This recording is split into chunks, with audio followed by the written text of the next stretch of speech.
Hey y'all, welcome back to another car review video, and this is the Buick Envision, and we're going to go ahead and attack this review in an exhaustive amount of detail. This video is in 4K, so if you got 4K, crank your resolution up. But we're just going to go through everything. I'm not going to sugarcoat anything. This is not like some quote-unquote reviews that you may see. I'm just going to tell you the brutal truth. So for starters, the design language of the Envision, a lot of people say that, and this sounds crazy to say, but a lot of people say that it looks better than the Lamborghini Urus. And I think that Buick has done an incredible job with the design language of this vehicle. It looks very nice, and when we get into the interior here in a moment, you're going to see how premium the interior finishings are. So just a very good, very quality premium execution that Buick has pulled off with this vehicle. So let's go ahead and get into the cockpit. The first thing you'll notice, the first thing I want to point out is the use of materials. So up here you've got a premium soft touch. Then around the door handle you got kind of like a plastic type fake wood look, something like that. There's fake leather, vegan leather, pleather, whatever you want to call it. There it is again. This part down here is hard plastic, but this particular Buick Envision has Bose audio, high quality sounding audio. The controls right there, very friendly the way they're presented, and you got seat memory. Now getting into the cockpit here, and you can see you can change the color. It's got ambient LED lighting. It's on a purple color now, which I thought looked cool, and you can see that purple LED right there on the top of that fake plastic wood piece. The seats, very nice, look nice, and we're going to talk about the comfort here in a minute. Adjustable, you can see the seat adjustments right there, very easy to access. There's a storage area underneath the center console. Let's get in the cockpit. So we got the steering wheel, this little knob right here for reverse neutral drive. It feels cheap, and I don't like the tactile feel. It's kind of confusing to operate until you get used to it. You got these buttons here. Again, you can see the ambient LED lighting. It's set to purple right now. Looks cool. This right here in front of you is an enormous screen, and what we're going to do is crank up the vehicle here. Let me close the door. Very solid feel. Let's crank this sucker up. Now all I did is press the accessory, so I haven't started it yet. But you can see this screen here. It says press brake to start. Well, it's good it tells you that, because how many times have you been to test drive a vehicle and didn't realize you had to mash down the brake before you crank it up? But the screen, you can see there's a plethora of apps and settings here. I mean, you can go through, for example, if we go to vehicle status, it says we got to start it first. So let's mash the brake. Let's start this up here. So you see the vehicle starting now. And now if I click vehicle status,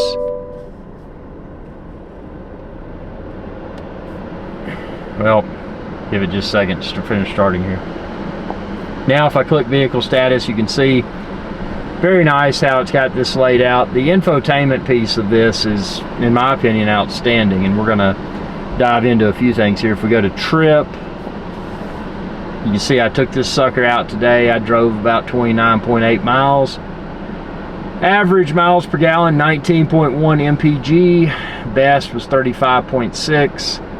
We're going to talk about the miles per gallon here in a minute, but I just wanted to point out that's what I actually achieved. This display within this vehicle, I can't ramble on more about how nice it looks.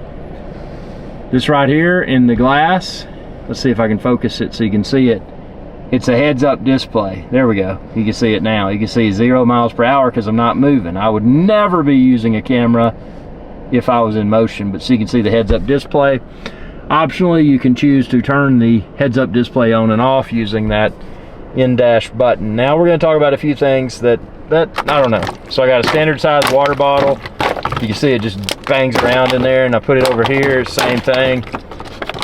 These cup holders, although generously sized, they don't have the little finger things or whatever you call them that go in and out depending upon the size of your beverage, and that could be problematic if you're using, in this case, a very popular standard size water bottle.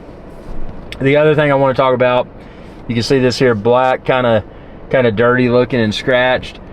They use a piano black piece in there, and that shows scratches. I mean, even if you take great care of it, that stuff is a nightmare to keep looking great. One thing they don't have, these are my sunglasses, they don't have a sunglasses holder in this vehicle, so that was pretty upsetting.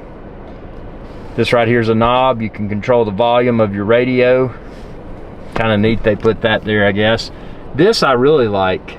This right here is a wireless charging mat. I use an iPhone 16 Pro, and what I found to be interesting about this wireless charging mat is that I just simply drop my iPhone in there, obviously with the screen facing up, and it does a good job. Other vehicles that I've used, sometimes I had to gently maneuver or gently move the iPhone so that it would hit the spot where it charges. This one does a great job. I just simply drop it in, and it charges for me, which is nice. That little piece right there will close. Again, more piano black. See how it looks dusty and scratched? That's going to be a problematic aspect of this vehicle. In here you've got USB-C, as in Charlie, on the left, USB-A, USB Alpha on the right, which is what a lot of people just call standard USB, the original USB size form factor. And then right here you got a cigarette style charging port.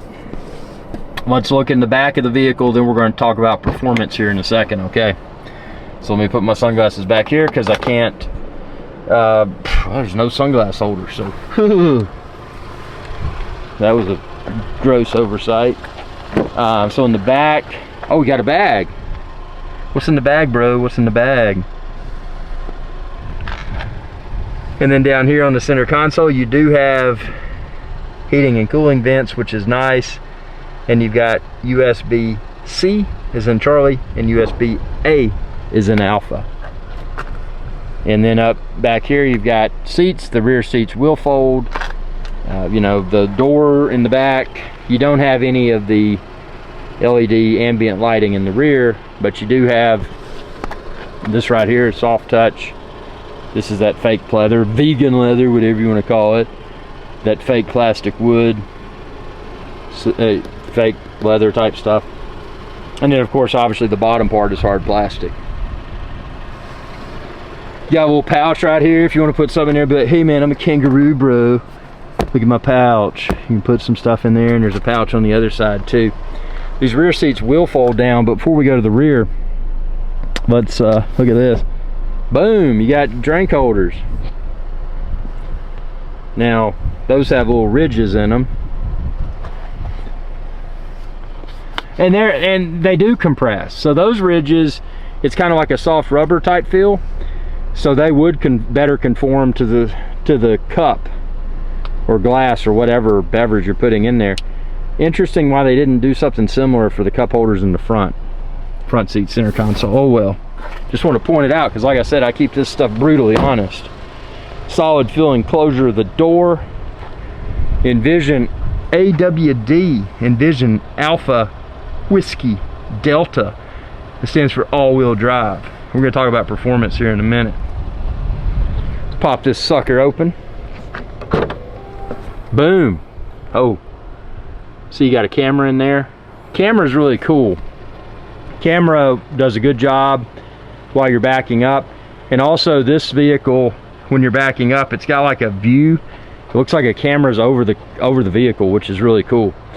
You can see here these lights came on. It's got a light on this side, it's got a light on that side. The cargo area, although not huge, is acceptable size, and the rear seats of course do fold down. This back here, no USB, but curiously enough, they did add this little cigarette style charging port. So if you wanted to add USB back here, those things are pretty plentiful. You can get one of those that converts into USB-A or USB-C, so that's easy to do. The exhaust, they're down there. You can hear the vehicle. I'll shut my trap. So it's quiet at idle. Really good looking design language in my opinion. Buick did an exceptional job on the exterior. They did an exceptional job on the interior.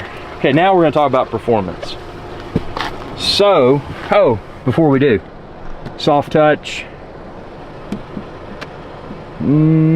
hard plastic, soft touch, good use of materials. I don't like this piano black. I mean, as you can see, it's already looking janky. Then you got your horn. Sounds good. Some of the cars now, it's like, oh, we want to be too polite. We want to make a horn where you can't hear it. This horn you can actually hear. Did a good job with that, and they've got controls around the steering wheel. Now we want to talk about something interesting. So earlier today, I didn't have my shorts on. I had my pants on. And I was driving with my pants on, and I put my turn signal, I did my left turn signal, and I felt a bug crawling in my pants. I felt like a bug was about to crawl up my butt, and it actually startled me. I mean, since I got shorts on now, but if I had shorts on, I would have reached my hand up my shorts to try to pull a bug out, but I had my pants on, so I got startled. I pulled over. Well, it turns out that this vehicle has a cool feature that if there's a vehicle, when you turn your left turn signal on, if there's a vehicle beside you, that it'll vibrate your butt, and it feels like a bug crawling on your butt, and that way you know there's a car beside you. I mean, obviously always look to be safe and responsible, but I didn't know that feature was there, and I thought I had a bug about to crawl up my butt. So that was kind of neat. And the fuel economy, back to that, for the handling of this vehicle, the fuel economy really offends me. I would expect a lot better fuel economy. I just turned the vehicle off. I would expect, it says rear seat reminder, look in rear seat. Oh, we already did. What's back there? That bag. What's in that bag, man? So, given the performance of this vehicle, and I'm just gonna, I hate to be this way, but I'm gonna tell you how it is. I'm gonna open my door because I'm getting hot.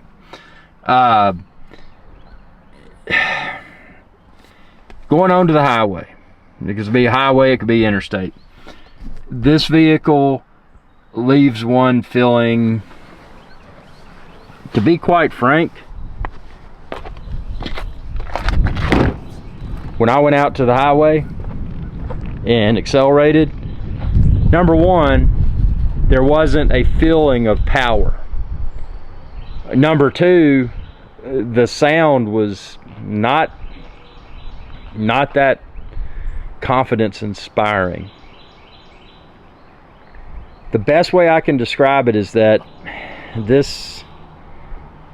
it's almost like if you shook a can of some sort of soda and then you opened the can and it started to escape the gases from the carbonation.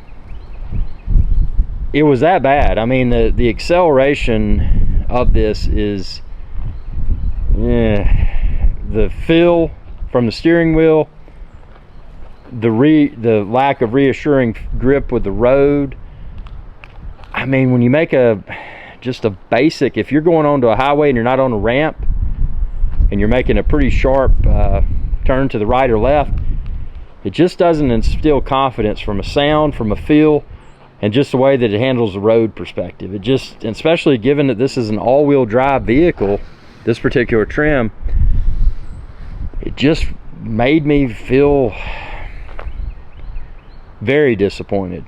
Now, if this vehicle achieved very good fuel economy, you know, for around town, for casual road trips, it could be a better vehicle to consider.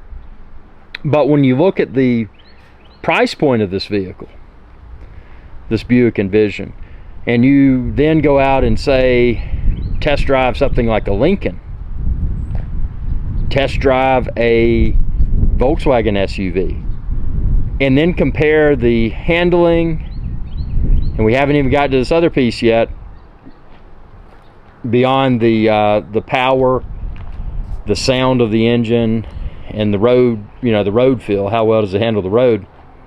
One of the biggest killers for me beyond that was the road noise. Whether on highway or around town, the road noise is very audible. And not just the road noise, but the unfortunately the wind noise as well.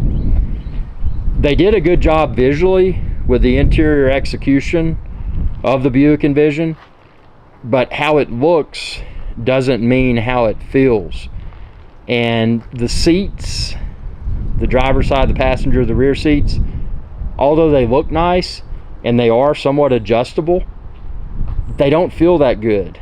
Sit in a Lincoln, sit in an Audi, feel those seats, and then sit in the Buick Envision, and then look at the prices of those vehicles and ask yourself, okay, well, for this Envision price point, is it really worth it? You know, am I getting the same level of luxury? And that's subjective. But, you know, then take into consideration the road noise, take into consideration the wind noise, take into consideration the sound of the engine while you accelerate, take into consideration the perceived confidence of, you know, while you're handling the vehicle, whether it's on the highway or around town.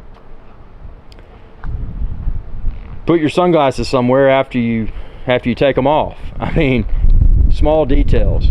What they did well, as I mentioned, it's got a big screen. The electronics piece of this is pretty cool. The audio, the sound system sounds pretty good. It's Bose. But is that a reason to buy this vehicle? For me, it's not. I mean, it's not. I'm not looking for gadgets. I'm looking for comfort. I'm looking for luxury, comfortable and confident ride to and from wherever. The cargo area in the back's not that enormous, even with the seats folded down.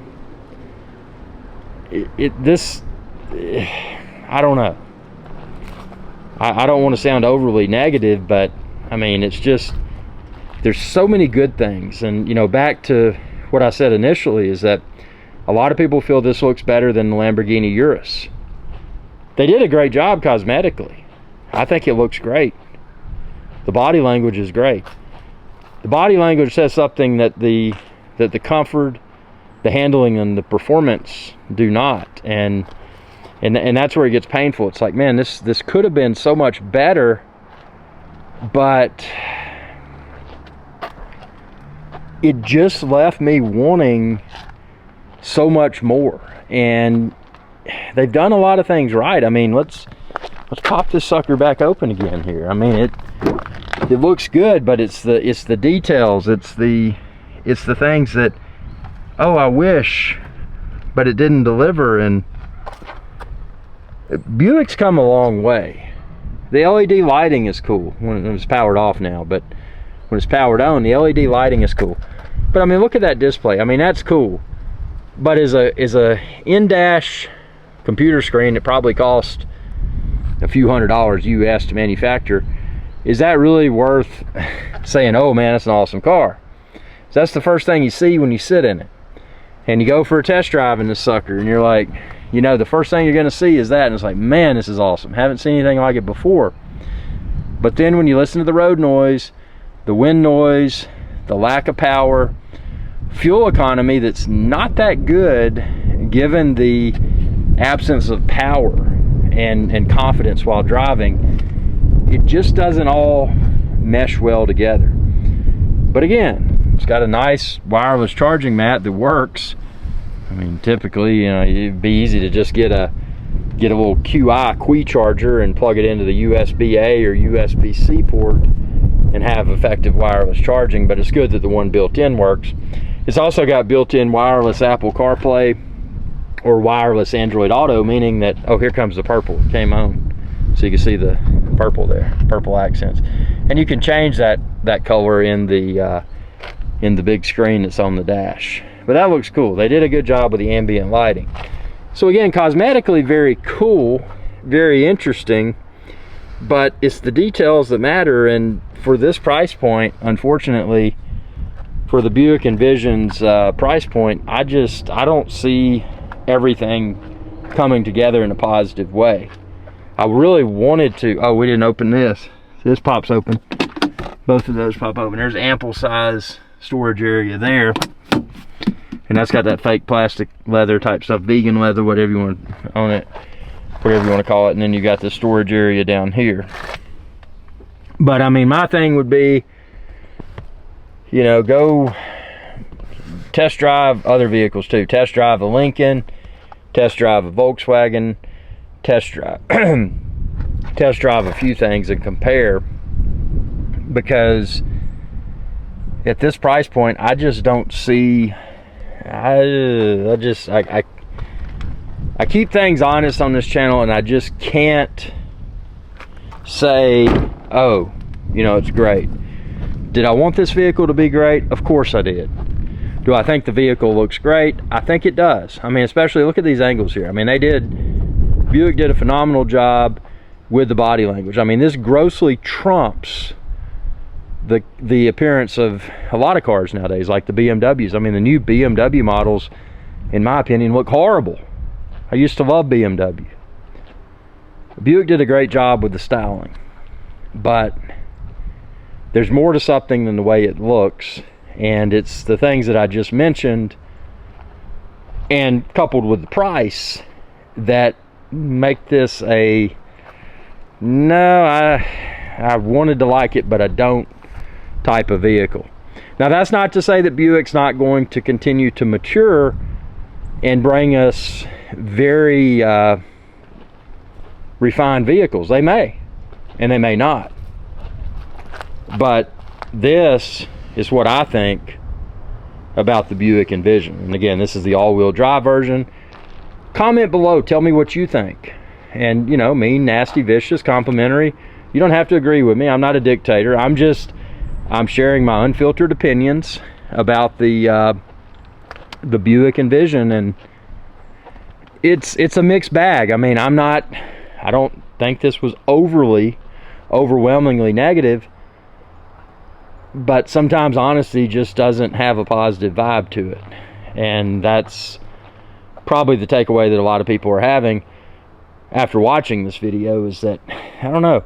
But I'm not trying to sway anybody's opinion. Go out, test drive. But when you test drive this, like I said, test drive a Lincoln, test drive a Volkswagen. Because I think once you get past the, wow, this interior looks great, wow, the ambient lighting inside is awesome, wow, premium materials, blah, blah, blah. Once you get past all of that and ask yourself, okay, is this something I would enjoy driving daily? Maybe you would, maybe you won't. But compare it to those other vehicles, because I think once you sit behind the wheel and drive those other vehicles, notice the seat comfort, notice the ergonomics, notice a lot beyond just the technology. And I think you'll say, I don't know. Now, if this was priced, say, 10 or 15,000 US dollars less, it would be something that would be more easy to consider. But, you know, given the current price point, unfortunately, my official opinion is that there's a lot of better options to consider. Not saying it's a bad vehicle, but with what I just said, it doesn't all add up for me. That's my opinion. So I hope you enjoyed this review. Be sure to subscribe, ring that bell, and check out all of my automobile review videos. And comment below. Tell me what you think. Thanks for your viewership, and y'all have a good day. Hey y'all, iRickSky here. I hope you enjoyed this video, and please be sure to subscribe to my channel, and when you do, ring that bell icon to be notified whenever I post another video. Thanks for your viewership, and y'all have a good day.